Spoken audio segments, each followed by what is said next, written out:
Welcome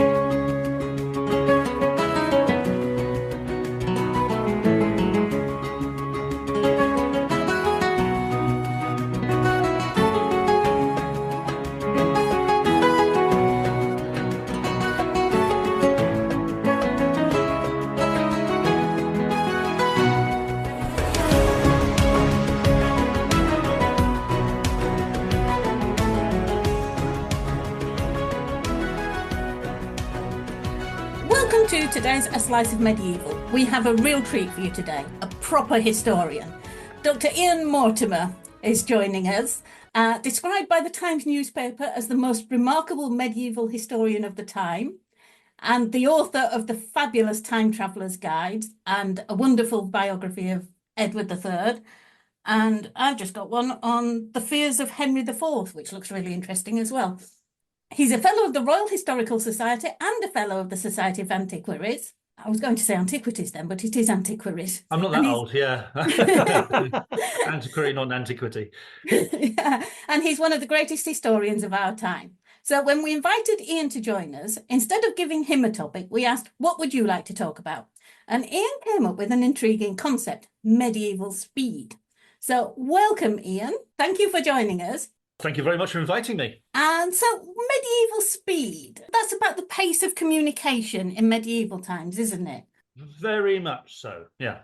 I mean, the reason I pick on speed is because I like to bring out from past evidence those things that are perhaps counterintuitive, which are really surprising, which people perhaps haven't thought of for themselves. And to my knowledge, I only know one scholarly article on speed of travel in the Middle Ages in England, and only a couple of books by European scholars, most of which are very general. And it seems to me a neglected area. And it also seems to me to be vitally important in understanding the whole of society throughout the Middle Ages. So I really wanted to go for this subject because it's going to be thought-provoking, if nothing else.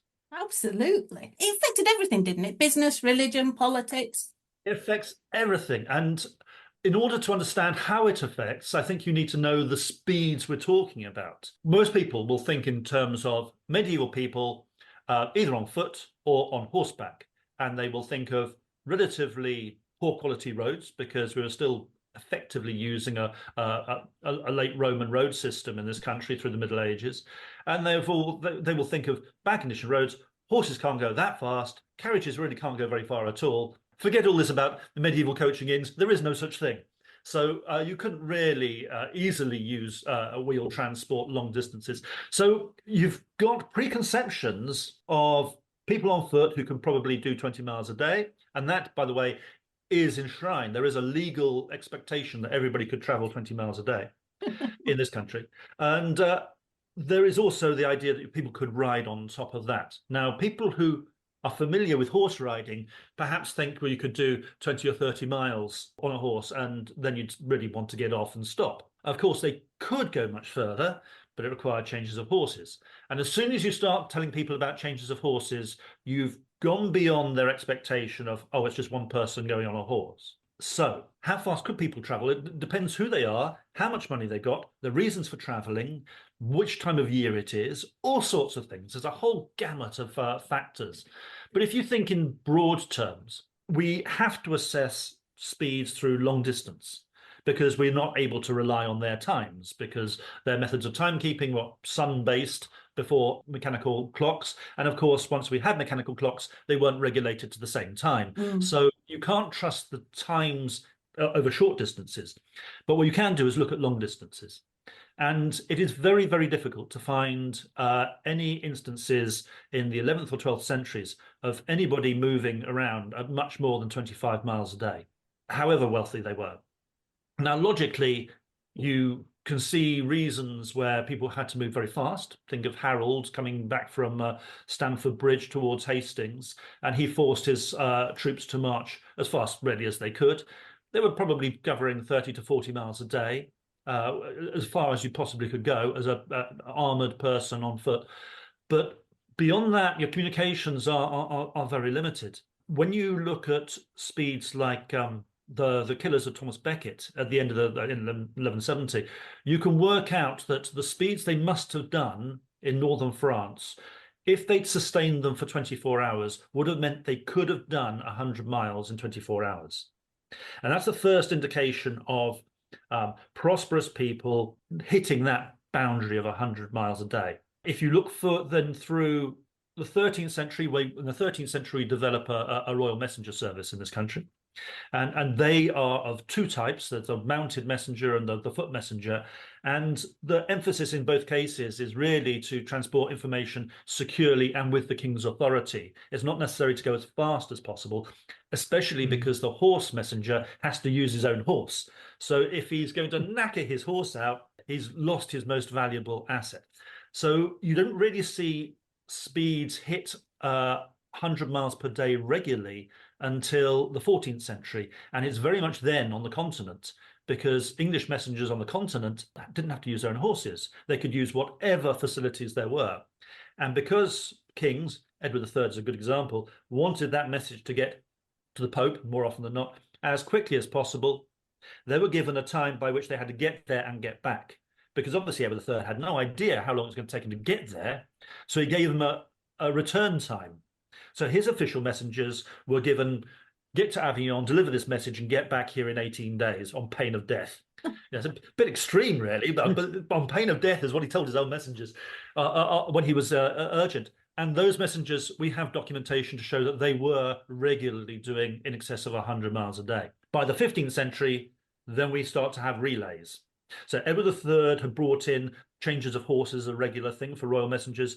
By the 15th century, we've got relays, and people can then send messages more than 100 miles a day. By the 16th century, we have the postal service set up very much by Henry VIII. And wherever the king was, messages there could reach him very rapidly. And messages going into Scotland to the king's agents there could travel at nearly 200 miles a day. And by the end of the 16th century, you're looking at regularly postal services covering 200 miles a day. So there's been a massive increase in maximum speeds of communication from the 11th century to the 16th. Now, not everybody was traveling at those speeds, but the important thing is that as society went through this whole transition period, more and more people could pay for these assets. They could pay to travel that fast, so that somebody who wants to ride with the post, as we often say in the 16th century, could do so when they could travel at the same speeds the fastest royal messenger could travel in the 14th century. There's a chap called Thomas Platt who came in over here from Switzerland in the 16th century, in Elizabeth's reign, and he was able to travel at 10 miles an hour, which is riding with the post. And that is as fast as anybody before him really would have been able to do, even if they'd been a royal messenger. So you have the whole of society getting faster and faster and faster, and the essential communications traveling fastest of all. To answer your question, and there's a very long answer here, but to answer your question, what is the significance of this? You've really gone from 4 miles an hour walking speed to 10 miles an hour, which in our context doesn't sound like much of a change at all. But if you think in how much that reduces long distance communications, let's say the Scots invade, and let's say the king's at Winchester. By the time the king has heard that the Scots have invaded from somebody traveling at 4 or 5 miles an hour, several weeks have gone by before he can make a response. He has therefore to rely on local forces to meet the threat. If he can hear that news at 200 miles an hour, he can get a reply back within a day and a half. He can actually take charge himself. Speed concentrates authority, centralizes power. You could not have had the control of societies by the absolute rulers of the 16th century if it hadn't been for massive increases in speed. Massive, I mean, across the whole society rather than going much faster than 10 miles an hour. So although it sounds like a very small change in speed to us, going from 4 or 5 miles an hour to 10 miles an hour and being able to sustain that 10 miles an hour, it's actually colossal, and it changes the whole of society. It changes business, it changes the reliability of communications, it changes power structures, it diminishes the power of marcher lords, for example, on the Welsh marches, the Scottish marches. It changes everything. Yeah, I mean, the Scottish invasion is a good example, isn't it? Because you've got set up in the Middle Ages, you've got people, as you say, the marcher lords. That's their job, in a sense, or one of their jobs, is to act when there is an invasion or an attack. If the king has that news much, much more quickly. As you say, he can take control. Exactly. He doesn't actually need to delegate No. that authority, does he? And it's most obvious when you've got a major threat like that. But then if you think in terms of law and order, we often talk about the Tudor Revolution in government, but the sense in which it's very real is that when your communications were that rapid, you could have direct control from the central authorities, sending out the King's Writ for a start, but also bringing people to justice. In 1504, when Henry VII banned private armies in this country through getting rid of the livery and effectively ended the medieval tradition of private armies, he was able to control that because if anybody raised a private army, he'd have heard about it within a matter of 2 days. Whereas had William I tried to ban private armies, and let's face it, he was a pretty powerful man, William I, he wouldn't have heard about it until that army was on the move. Yeah. So the degree to which speed changes the whole of society is unanticipated, unimagined by most people, but hugely important. Well, I mean, the thing is, Henry VII could ban private armies because of the speed of communication then as well, couldn't he? Because before that, you needed Northumberland to have an army on the border of Scotland because you haven't got the time to wait for the king to hear that there's been an invasion. That's it, yeah, absolutely. That's why you have the Marcher Lords all set up. I mean, you have from the early Middle Ages, Chester is a Palatinate lordship, so that they have complete control. They can act as princes. They can go to war in their own name if they want. That's why it became so powerful. It had to be brought within the royal family. Likewise, the Palatinate of Lancaster. Northumberland's a really good example because there where you got the Percy family who regard themselves as kings in the north. They have this extraordinary duty, really, of protecting the northern borders, which gives them this huge power. But of course, in the early modern period, when this power is no longer needed in the same way because the government themselves can take responsibility, the Percys see their authority on the wane. And of course, the Percy family gets itself into a lot of political hot water and eventually has to be sort of removed from their own land to the north because it's just too dangerous. Northumberland is a really good case because they're no longer needed to have this sort of extraordinary power on the ground. In many ways, they are tamed as a political force by increases in speed, allowing the government to take control. The difference in the speed of the movement of armies is very much demonstrated by the Wars of the Roses, in particularly Edward IV's ability to move troops from one place to another very, very quickly. And if you can do that, you can react. If you can't do that, you can't. Yes. So it changes things a bit. Yeah. Oh, absolutely. I mean, the speed of communications is one thing, and then speed of logistics is quite another. So yes, being able to use more wheeled transport to transport luggage, etc., better wagons, better horses, better roads, infrastructure is all important. Obviously, as society develops in the late Middle Ages, you're seeing a lot of enclosure of land. So you are restricted to those roads. So if those roads aren't better, then you really are scuppered. So all of these things are factors to be built into this what is quite a progressive story of speed. I mean, historians are very cautious about this word progress, but in certain terms, when you've got a very clearly defined area of interest, like how fast could people travel, how fast could they move armies, you can see a very strong line of progress running through the whole of the Middle Ages. Do you think, for example, the Earls of Northumberland were actively aware of that? Did they perceive that change? Did they understand that, well, the king's going to be able to react quicker than he used to react? I don't think so, because this is something that really comes down to looking over the long period of time.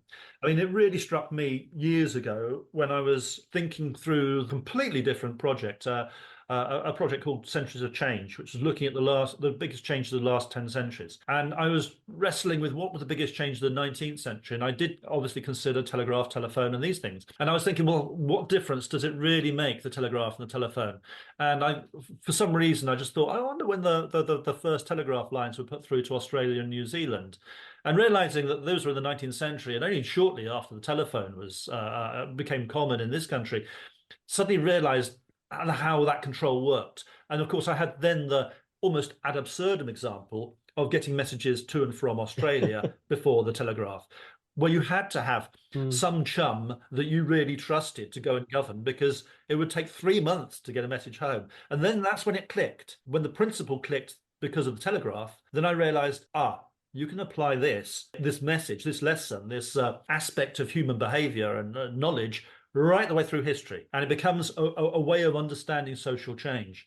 So the whole idea of speed of communications and speed of logistics, as you rightly point out, changes society. You mentioned about royal messaging and so on, and the whole process of that speeding up over time. Yeah. But I guess if you're a royal messenger, you know exactly the route you're going to take. You know exactly what's going to be there when you stop to change horses.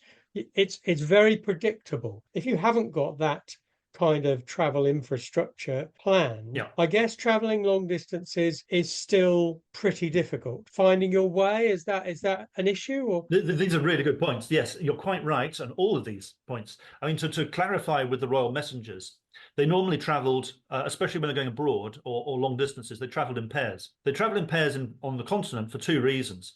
Firstly, security, making sure the message gets through. It's much harder to attack two people than one. And also because single agents on the continent could easily be accused of spying. So two men traveling together. The other reason, besides security, was education.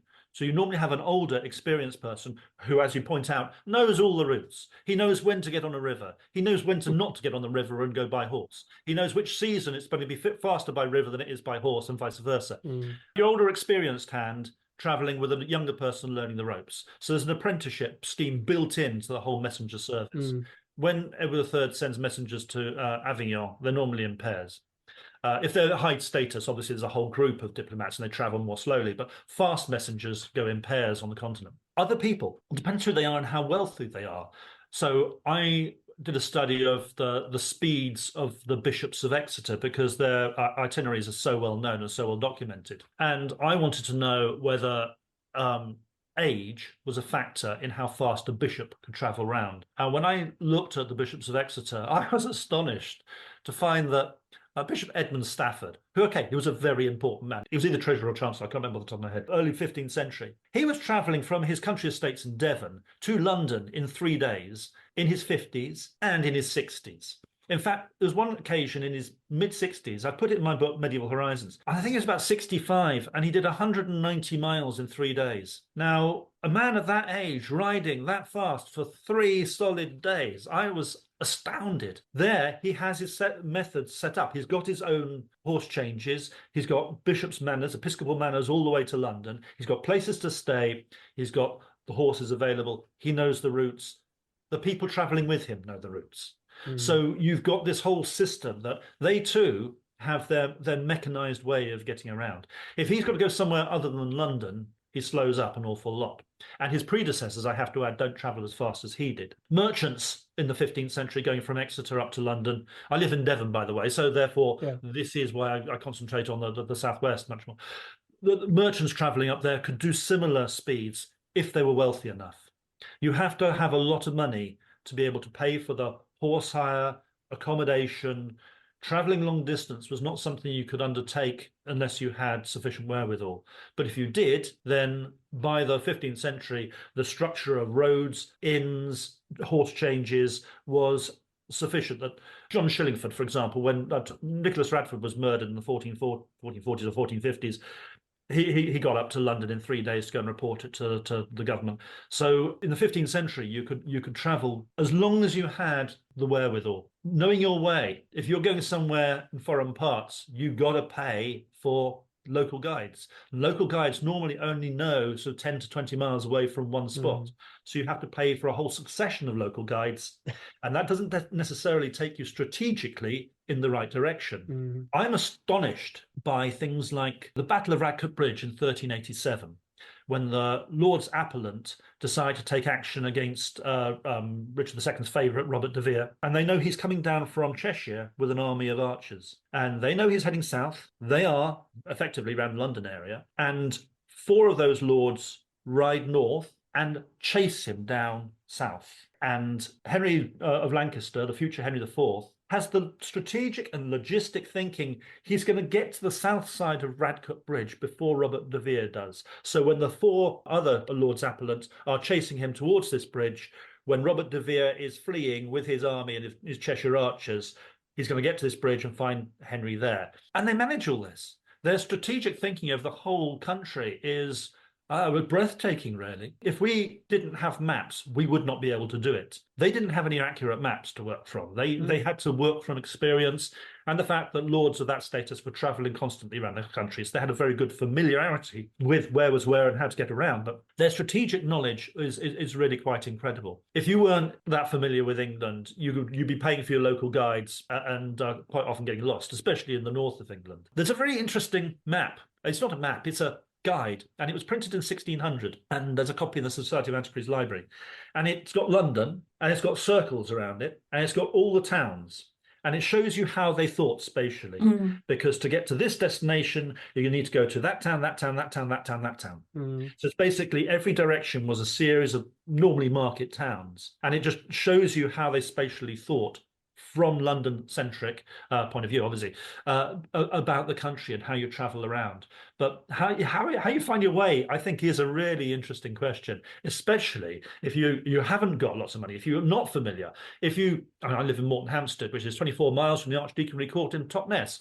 If I'm accused of a moral crime in the 15th century and I've got to go and plead my case, I've got to get everybody from here and we've got to get down to Totnes somehow. Maybe none of us have been there before. Yeah. So, yeah, it's a really interesting question. It's interesting what you're saying about, you go from one place to another. I mean, I remember even as a child when we traveled from the south to the north, and there was a defined kind of route by road. You'd go through, I don't know, Winchester, Banbury, or whatever, and you've always followed, because it was a kind of straight line, but everybody did that. Yeah.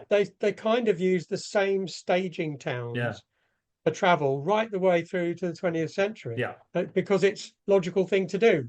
Yeah, absolutely. Yeah. I mean, of course, this becomes much easier after the Middle Ages when you have the stagecoach routes, because those become very clearly defined routes. And that's when you have the idea of specific roads going those directions. Yeah. And that's the way we think, isn't it? We want to take the M1 north. They don't think in terms of the M1. They think in terms of this town, that town, that town, that town, that town. A progression of towns, a bit like the times table. You're 2 times 2. You remember your towns in order to get around the country. But I find that whole idea of traveling around a fascinating one.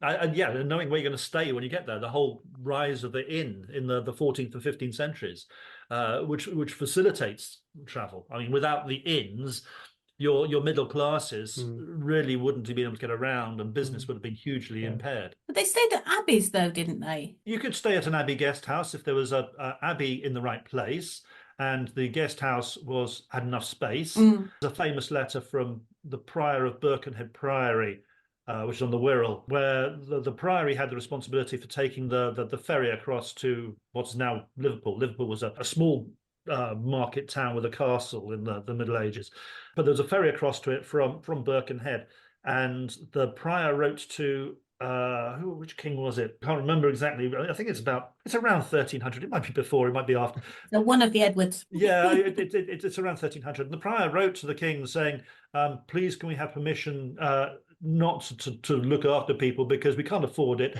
We haven't got very much money. There are no inns north of Chester, and everybody is coming to stay here. We can't accommodate them. So there were limits to how much people, I mean, in theory, you could go and stay at a monastic guest house if there's a monastery in the right area. In practice, it wasn't quite that simple. And also, I think you needed a fair bit of social respectability to be able to trot up to a monastic guest house and expect to be put up for free, and also to be fed. I mean, the logistics of how it worked and whether there was income going in, you'd have to ask a specialist of monastic history to give you an answer on that, which is representative of all the monasteries there are in the country. But I mean, the hospitals were set up for this. So going to Canterbury, for example, yes, there's a hospital for pilgrims there. And along the route to Canterbury, and as we know, there's lots of hospitals around the country for travellers, and they are set up for this purpose. But again, I imagine you turn up and there are no beds available. It was full. I'm always intrigued by medieval people knowing who their 3rd and 4th cousins were. And I have a theory that you keep in touch with all your cousins, even the most distant ones, not because the church tells you can't marry within 4 degrees or 7 degrees of consanguinity. It's because you want to know where to stay and where you can be looked after safely when you're away from home. So the idea of the extended family, I think, applies to travel too. It would be very difficult to prove that, but it certainly is the case that people did stay with their extended family when they travelled, especially on the continent. I was just thinking there's a bit of a chicken and egg with coaching inns, isn't there? I mean, you don't set up a coaching inn unless there's likely to be enough business. That's right. But then which comes first? Well, the coach comes first. I can easily answer that one. The coach is effectively invented in the 13th century in this country as a passenger coach. So they exist, but they're enormously expensive. I mean, you can spend £1,000 on a coach in the money of the time. In the early 14th century. There's a really good illustration of a royal coach in the Luttrell Psalter, which probably depicts the coach that Edward III had built for one of his daughters. They're very scarce. Only aristocratic women travelled by coach in the 14th and 15th centuries. And even in the 16th century, there were taboos about men travelling by coach. Men ride. Women travelled by coach if they could. So you've got this ridiculous situation where Sir William Cecil, Secretary of State to Queen Elizabeth, is travelling with his wife, and she's in the coach, and he's riding on a horse on behind because it's unseemly for men to get into coaches. The transformation is the period of Elizabeth's reign, because all these emigrants, like temporary refugees, I suppose, to Antwerp and places like that, who were exiles during Mary's reign, come back and they have seen cities which are flat and where coach travel's usual. So they introduce coaches which are much more affordable, much faster in Elizabeth's reign. And gradually those social taboos about men traveling by coach disappear. The first coaching inns are set up. Well, the first one I know about is in Oxford. It's an inn that was adapted to take coaches, which were specifically flying coaches going from London to Oxford. The flying coaches started in the 1650s, and there was an inn in Oxford specifically designed to accommodate coach travel in the 1680s. The term coach inn comes in the 1740s, or coaching inn shortly afterwards. So the coaching inn, as we know it, really is an early 18th century to early 19th century phenomenon. Only really lasts about 100 years. And of course, when the railways came, they all shut up very, very quickly, all became extremely expensive hotels.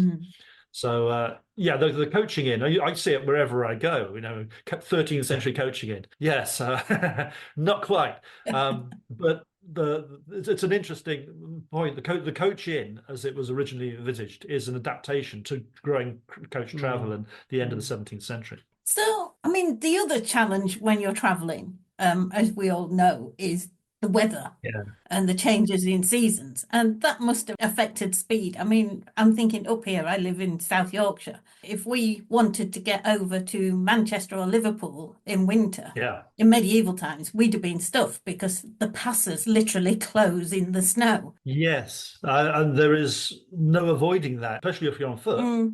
If you think in terms of just the logistics of daylight, then you've got half as much daylight in winter. Half as much daylight, you've got muddier roads, quite often which are impassable. Living here in Devon, our lanes weren't good in the 17th century. So in the Middle Ages, they were worse. They're also made worse because Romans used quite often clay in their building of their roads, and therefore people who needed clay quite often went and dug the highway up outside and left great big holes in it, which then got filled with water, and people would stumble into them and drown, which is recorded on more than one occasion. Men are found dead in puddles in the highway because somebody dug a big pit in it to get to the clay. Roads here has been pretty appalling because Devon's rainfall level is, I think, higher than anywhere else in the country. And when the unmade up roads, it must have been appalling. So traveling around this part of the world, we didn't use wheeled transport. Everything was on pack horses, probably because of the mud. So if you think in terms, going back to the daylight thing, half as much daylight. Moonlight probably wouldn't make that much difference because you would only travel by moonlight if you had a strong reason to get somewhere very fast and needed to travel overnight. But yes, the conditions of the roads, and as you point out, snow can be just impossible. How this affected the legal requirement for people to travel at 20 miles a day, I do not know. I've never come across anybody saying, sorry, Gov, I couldn't do it because of the snow. But it must have been. I mean, logically, it must have been. Yeah, I mean, I just think the wind and the rain and the snow and and the poor horse having to do it time and time again. Yeah, absolutely. If you can afford the horse, yes, and then feed the horse. And it's interesting when you're looking at accounts for early travel by inns. Often the accommodation for the person and is free sometimes and negligible. The expensive bit is looking after the horse and feeding the horse. That can actually be far more expensive than looking after the rider. So that was a real surprise to me when I started looking into the whole question of travel and speed. is how much emphasis there was on the beast of burden as Mm. opposed to the person being carried. Yeah, I guess the horse is important. Well, the poor horse, I mean, you can say how far he can travel in a day, but he can't go really fast. You've got to give him breaks. You've got to give Yeah. him food. And that's why, if you are traveling very fast, you Mm. need those changes of horses Mm. and regular changes of horses. When you read about medieval speed in traditional books, you often find a comparison made with the Roman Empire and its system of messengers and the Mongol Empire in the 13th century. And it's normally expressed in terms of the Romans could travel at 200 miles a day and the Mongol messengers could pass messages along in a relay system at 240 miles a day. And these speeds are normally taken for granted. So I did do some research into how fast were they really. And there are some exceptional examples from the ancient Roman Empire, ancient Roman communications of long distance travel, seeing communication at 200 Roman miles a day, possibly not over very sustained periods. Mm. I mean, 100 Roman miles a day really was as fast as the whole thing worked. So a lot of the glib comparisons saying medieval speeds were nowhere near these ones that have been achieved in the past. And the Mongol one really comes from what's he called, Marco Polo, who is not known for his accuracy. In fact, he's not known as the millions for nothing because he exaggerated the size of everything. So there were two different sorts of speed he discussed there, and I can compare them with other travelers' accounts. And the Mongol messenger system, the series of messages they could send long distances, yes, they could travel very fast. And given the daylight in that part of the world in summer, they could have taken a message at 240 miles per day. But actually, in those same conditions, so could we here in the 16th century. So by the end of the Middle Ages, we had caught up with these speeds that are frequently cited as being far faster than anything we could achieve. The foot messengers they had in China, Mongol Empire, they're the impressive ones because they could keep going in these short relays of about sort of 3 miles, 5 kilometers sprinting, and they would have hundreds of these people on foot being able to carry presents for the emperor from hundreds of miles away in 2 days. So it's the organization there that makes that happen. Mm. Is there an element, do you think, of fitness in all this? I mean, if you live in the Middle Ages, you're used to walking everywhere, mostly, aren't you? Today, if I walked 20 miles in a day, I think I'd run a marathon, amazing. But for them, they were used to walking everywhere. Yeah. So surely it must have made some difference to how far they could travel. The fact that they were used to walking. They could carry on walking probably for quite some time. Well, yes and no. But if you think back right to the early Middle Ages, well, your ordinary person didn't have the liberty to go where he wanted or where she wanted. She was, and he were confined to their manor. So yes, they were used to walking everywhere, but they didn't actually go that far because there weren't the incentives, and they were required to work on the manor pretty much as beasts of burden. Some were enslaved in the 11th century. Some probably were still enslaved in the early 12th century. But most people who are villains wouldn't have traveled very far from their manor, so they wouldn't have traveled long distances. But you're right, they're on their feet the whole time. And this, of course, is people do start traveling more. If you look at the pattern of markets around this country and where all the market towns are, there are very, very few places that weren't within 6 miles of a market town by 1300. That system really had covered pretty much the whole country. I mean, parts of Dartmoor are more than 6 miles from the nearest market, but there weren't many people living there. So you've seen this sort of pattern whereby you're expected to go 6 miles to market and 6 miles home again in the course of the day. Walking 12 miles a day was expected. Yes. So there you can see that becoming enshrined in the Middle Ages. We start walking an awful lot. In 1723, there was a plot called the Atterbury Plot, which was basically a Catholic plot. And as a result of this, there was a requirement that all office holders and people of dignity should swear an oath of allegiance to the crown. And when this oath was exacted or forced on the people of Devon, where I live on the edge of Dartmoor, everybody, it seemed, who was anybody felt they were important enough that they should have to go and swear this oath. And therefore, virtually every adult, I mean, I know there were 153 on one day who went and swore this oath in Chudley, which is 13 miles away. So I don't think Chudley would have been able to put up 153 people in the inns overnight. I'm pretty sure that the people of Morton Hampstead all walked to Chudley that day, swore their oath in front of the magistrates, and then walked home again. Some of them would have ridden, but even riding, you wouldn't ride very much more than walking pace, maybe do 5 or 6 miles an hour, but there was no urgency.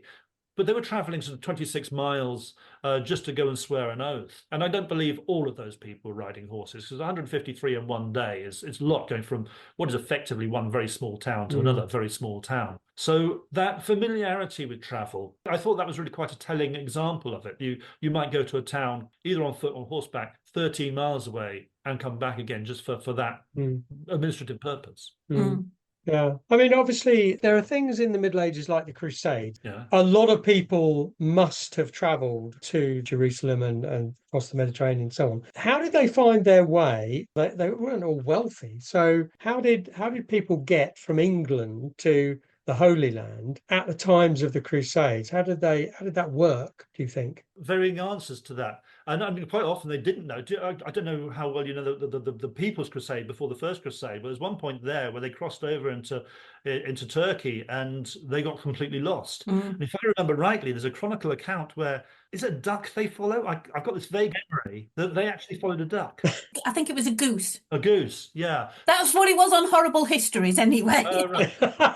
The Horrible History probably knows this better than I do. It's a very long time since I read about the People's Crusade. I can remember doing it at school as part of my A level, and I haven't returned to the People's Crusade since then. Yes, that very first inspired crusade, they didn't know where they were going. They got to the edge of Europe, and then effectively, in terms of knowledge, they fell off the edge because they didn't know what to do.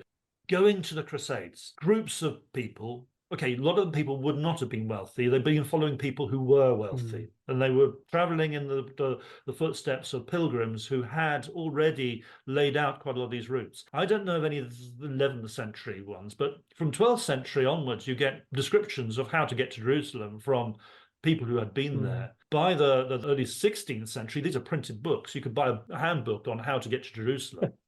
And there are manuscripts, as I say earlier, before that. So there were itineraries that people had worked out. And likewise to Santiago de Compostela, the other major route. Yeah. I think that's probably more common for English people. I can tell you much more comprehensively with regard to the late Crusades, the race in Eastern Europe, because there we have accounts like Henry of Lancaster's against the future Henry IV, because in 1391 he decided to go on crusade. And in that case, he equipped a boat to take him by sea to Danzig, modern-day Gdansk in Poland, and then he went from there by land to join the Teutonic Knights and attack Vilnius in Lithuania, which was still pagan. So there you can work out he knew which ways to go through communications, through merchants who told him he needed to go to Gdansk, and he knew what he needed to take. That's all sensible. When he tried to do it again 2 years later in 1393, he got all the way there and they cancelled the race for that year. There was no crusade to go on. So he thought, do I go home? I know, I'll go to Jerusalem. Now, this is a challenge. How do you get to Jerusalem from Gdansk in 1393 overland? Okay, it helps that your father's the richest man in the country, John of Gaunt, but that must have been quite a challenge. Overland from Gdansk in Poland down to Venice, and from Venice by boat to the Holy Land in 1393. But he does it, and his accounts show that he was paying local guides to take him all various routes, and there'd be another local guide, and then they go and visit some court or prince who would give him guides that would go that much further. And so he sort of edged his way down across Europe from Poland. His route was forced on him, but he had to go overland. For the earlier ones, I mean, when Richard I decided to go on crusade, I think he obviously made the decision in public. Taking the cross is a very public thing. Yeah. It's not something you do quietly in a chapel. It's something you do in public in front of all the people who are going to respect you. Now, in his case, he declared he's going to go on crusade, but the majority of his knights left separately from him. If I remember rightly, he got his knights sailing from, was it Dartmouth? And they left a few months, either earlier or later. I can't remember off the top of my head, in 1191-ish, whatever it was. So there was a separate, they didn't all decide to get together and head off. It was a case of, I'm going to do this, I'm going to take you men, you need to assemble here. It was like an invasion force in many ways. So I think it depends on which crusade you're particularly thinking about. The successful First Crusade, obviously that was a case of normally younger knights but powerful men and a few key leaders who gathered their troops and assembled like a converging swarm of private armies on Constantinople before they travelled across through Asia Minor down to the Holy Land. But yes, there were lots of different ways, and there were recognised pilgrim routes. So people had a concept of the direction, the modes of travel they might use. But of course, when they actually turned up somewhere and found a river swollen and the bridge broken down, or they found competition for guides or horses or whatever, yeah, they had to mend and make do and find their own way. I can't see how it would have been anything other than an adventure every single time. It was interesting you mentioned when Henry was planning to go to Gdansk that he probably would have asked merchants. Yeah.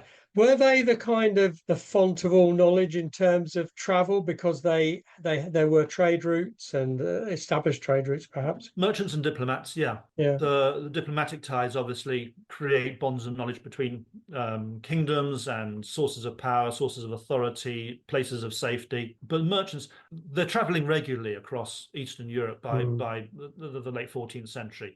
If you wanted to know how to get to anywhere in Europe, really, I would have said go and ask a merchant, because the merchants since the 11th century had been traveling further and further for reasons of profit. Going back right to the early 11th century, you got the laws of Ethelred, which state the tolls to be charged in London on foreign merchants. And they make clear that there are people coming to London and trading in London from northern Germany, from the Low Countries, from northern France, from Scandinavia. Well, you expect Scandinavia. So you have this sort of recognition. There's no references to Italy. There's no references to Spain, if I remember rightly. But you do get references to Spain and Germany in things like the poem written by the monk of Chester in the late 12th century, who was talking about ships from Spain and Germany at the port in Chester on the River Dee in the late 12th century. So you've got this expanding knowledge base through merchants, and it's quite a rapid expansion. Yeah, I mean, the going to fight, going to trade, and going to strike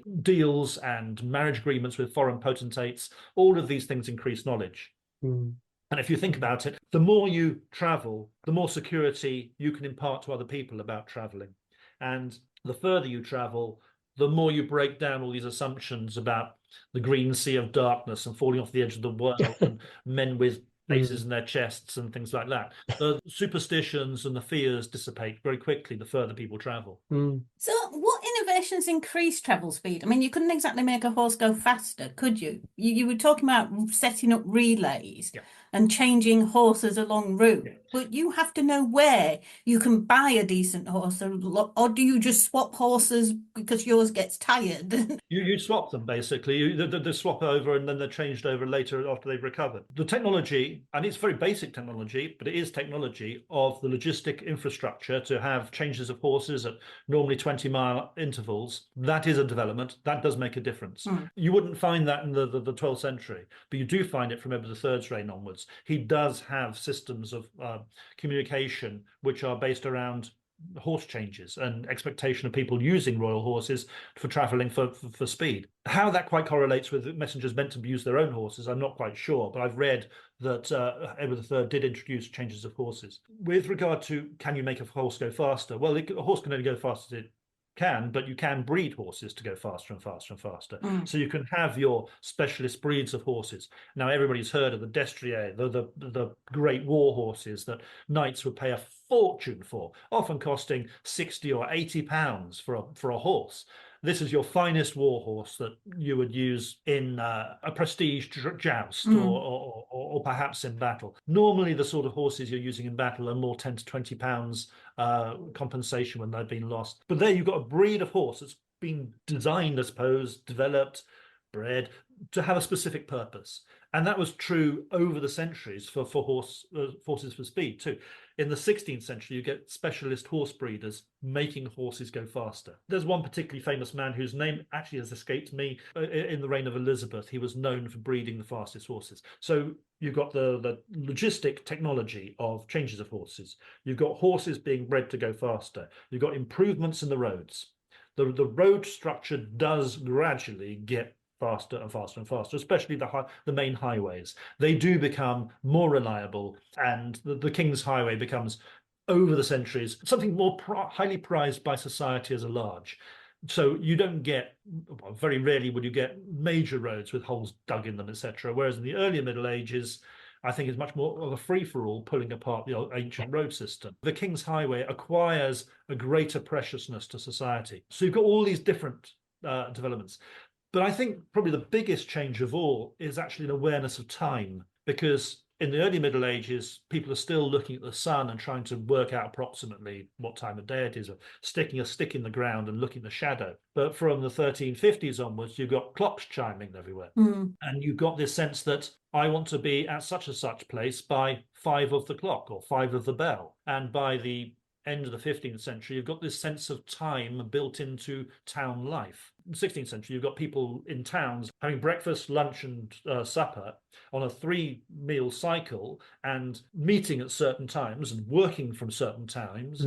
When the countryside, you've still got people having their late morning dinner and their early afternoon supper, a 2-meal structure, and basically working daylight hours. And there's not this sense of time involved. I mentioned earlier Thomas Platter, this Swiss guy, the Swiss legal student who came here in 1599.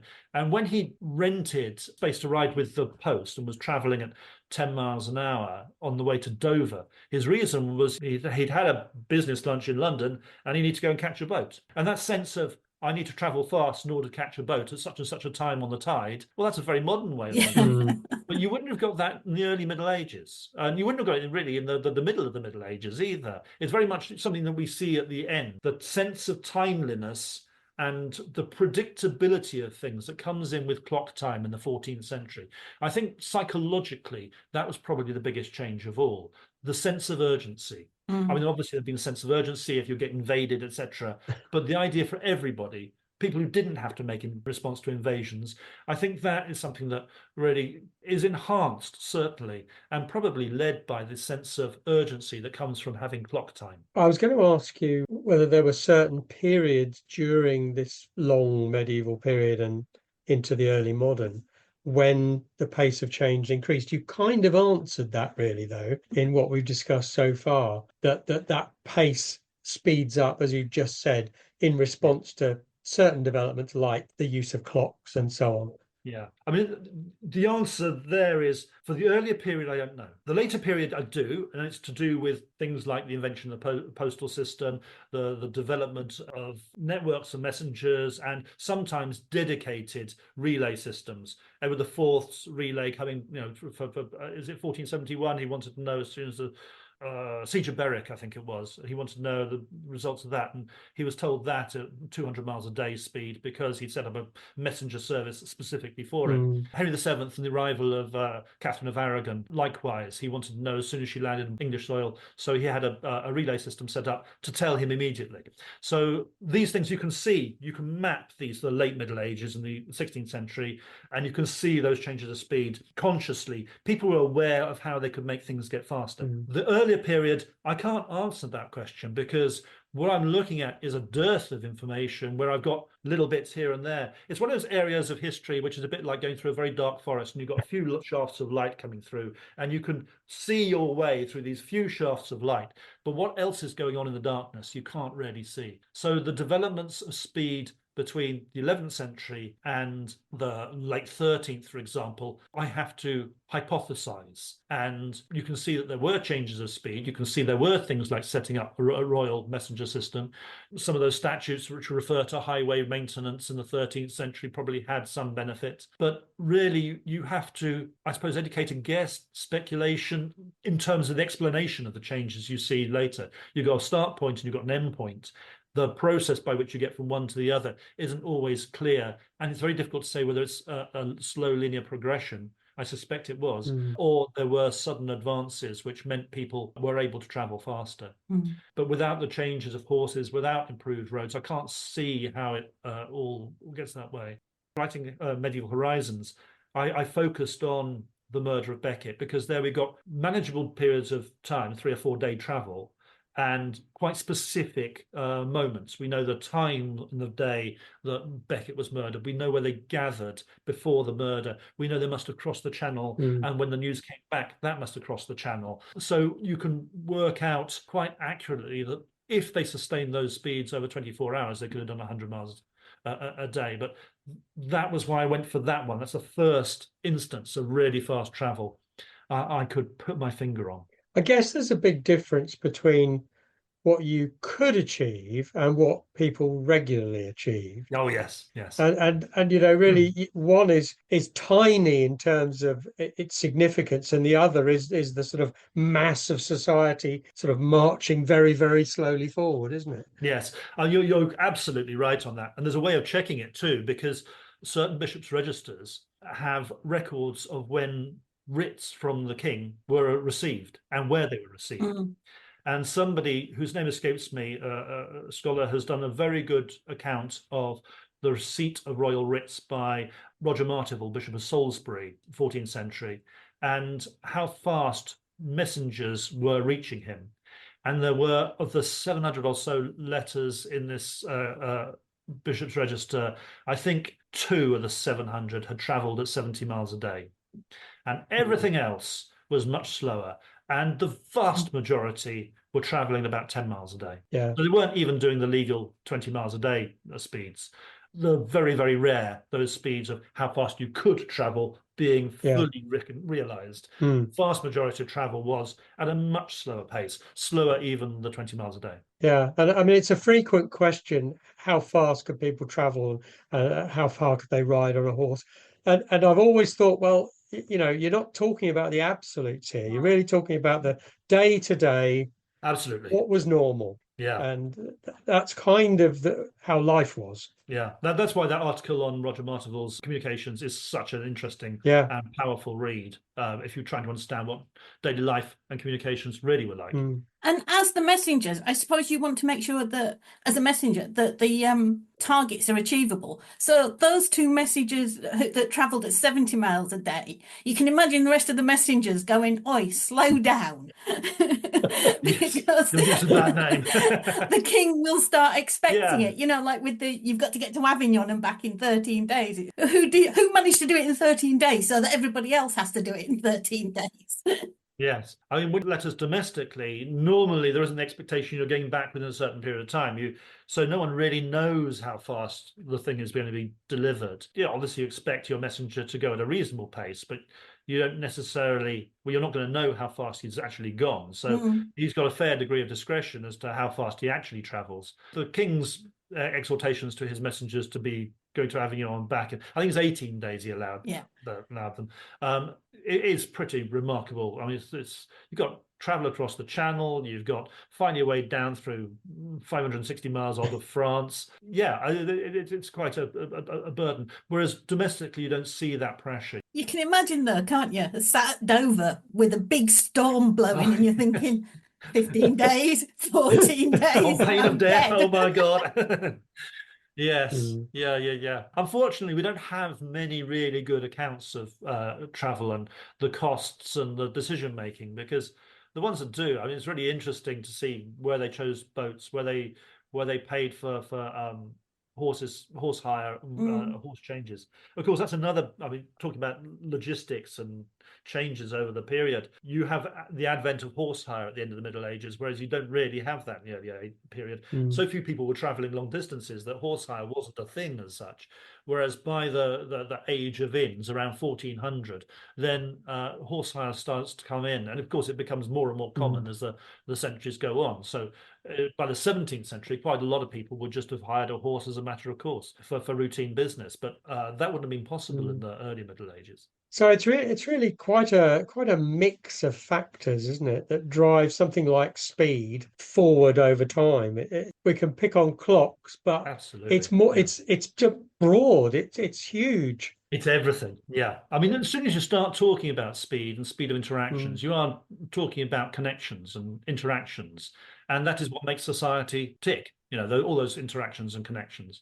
And you could expand this for world travel in terms of finding a way around the world and routes becoming established on a sea basis. So you can present entire world history through question of travel. It is an integrated and multi-dimensional thing. But of course, when you put together those 2 words, medieval speed, people think, hey, what are you talking about? It's all relative. No, it was absolutely, yes. Absolutely fabulous discussion. Really interesting. It's made me think an awful lot. I mean, I thought about the generals, like going on crusade, or Henry II is always the one I go for, because he seemed to spent his entire life in the saddle. Very active man, yeah. And I always thought it was because he had ADHD, but maybe it was just his speed of communication depended on him being able to get from Aquitaine in the south of France. Yeah, a European-wide empire. Yeah. And look at how that passed on to John as well, his youngest son. John never spent, look at John's itinerary. He's just constantly on the move. I Yeah. think there's only 1 month in the whole of his reign where he actually didn't move from the same place for the whole month. And that's during the siege of Rochester, when he was determined to take Rochester Castle. The only thing that actually kept him in the same place for the whole month was that siege. Otherwise, he's constantly on the move. And if you think also about John on the continent, you know, when he made that surprise move to go and capture Arthur of Brittany, he took an army about 40 miles in a day overnight. Yeah. And I can't remember the exact details. I've got it lodged in the back of my mind somewhere. There was an astonishing speed to move a whole army. Yeah. So that he could capture Arthur. And great strategic thinking on how to do it and how to get everybody there and to accomplish it.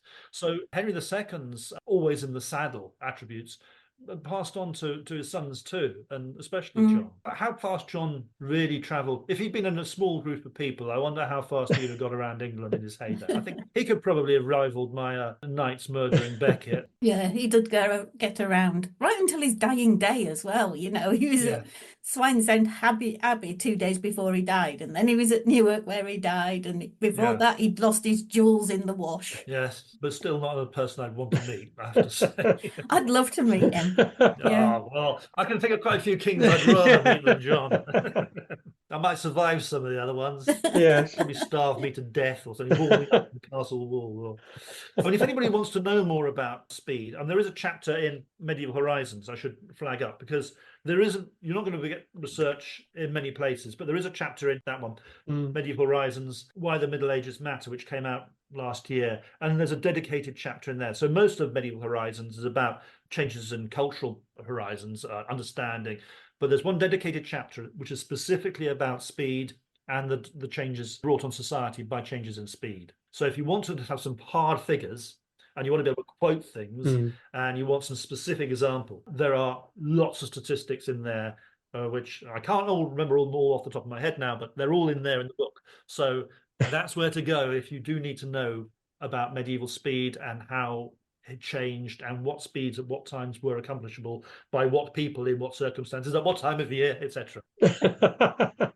Wonderful. Thank you, Ian. I must say, I do think this episode is going to have any historical fiction writers who listen to it are going to go, I need to look more into he went by horse at 10 miles, and you know, it's going to make them think a bit more, I think, about the way their characters travel. Well, I hope so. I hope so, because it is one of those things. It's so easy to make mistakes because we make so many presumptions about the past. And a lot of them are very reasonable ones. And because they're quite reasonable, people believe them. And in some ways, it's easier to convince your audience by getting things wrong because they presume that reality than actually being accurate. My wife and I have a line called Celia Brayfield's Barbed Wire. Celia Brayfield, novelist, and she wrote a book called Bestseller in the 1990s, I think it was. And she made the point that if you're discussing late Victorian England and you've got a gentleman and a lady out for a stroll in the fields, and then he lifts up some barbed wire to allow her to pass through, you immediately think, hang on, barbed wire?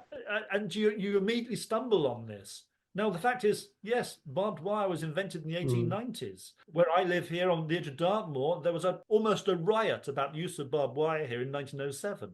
But when you come across it in a pre-First World War setting, barbed wire makes you think, hang on, did they have barbed wire there? So actually, by being accurate, you cause your reader to stumble. Yeah. And for a historical novelist, you don't want your reader suddenly to stop the flow of the plot and have to go away and look up whether barbed wire existed. It's easier just to pretend it didn't and actually go with the expectations of your reader. Now, when it comes to medieval speed, then in some ways, many people will find it easier to just go with presumptions.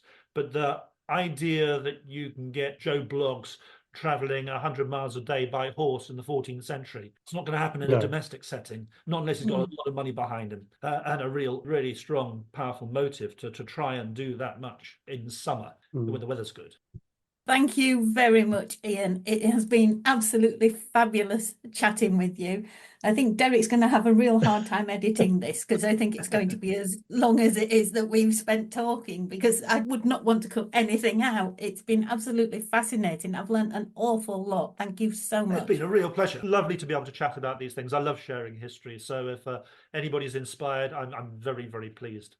I'm sure they will be. It's for us, it's a kind of topic we don't deal with topics that span the period very often. Sometimes we do. We normally focus on a reign or a particular event or whatever. So it's quite refreshing to have a broader scope to the topic. Thank you very much. I've thoroughly enjoyed sitting here and thinking about it again. But thank you very much for all these questions, and I've really enjoyed talking about it, honestly. So thank you. Lovely. Thank you very much. It's been fabulous, Ian. Thank you so much for joining us. Bye. Thank you very much to Ian Mortimer. Do join us next time for our Christmas special, which will be a medieval Christmas with Tony Mount. I've been Sharon Bennett Connolly. And I'm Derek Birks. Thanks for listening, and do subscribe to avoid missing a podcast. If you enjoyed it, perhaps give it a like. We'd love to have a rating or a review from you. Join us next time.